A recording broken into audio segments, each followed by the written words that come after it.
Okay, this is a model of a solar and lunar eclipse. Right now, a solar eclipse is happening. What happens on a solar eclipse can only happen on a new moon.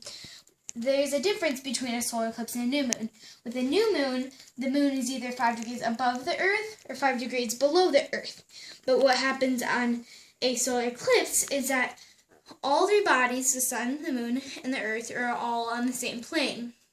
And what happens is the moon creates a shadow on the Earth, and that shadow is called the umbra.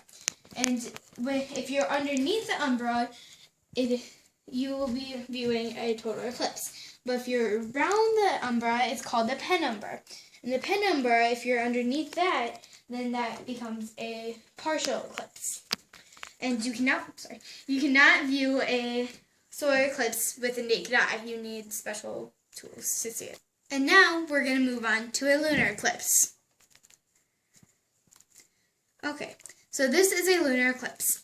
What happens is that the Earth's shadow, called the umbra, is covering the moon.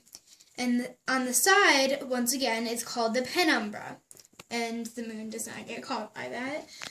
But so a lunar eclipse can only happen on a full moon.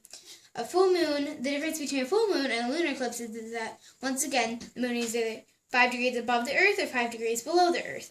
But with a lunar eclipse is that the sun, the moon, and the Earth are all in the same plane, once again.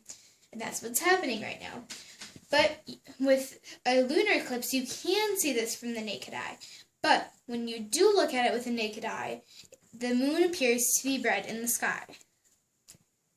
And that is a solar and lunar eclipse.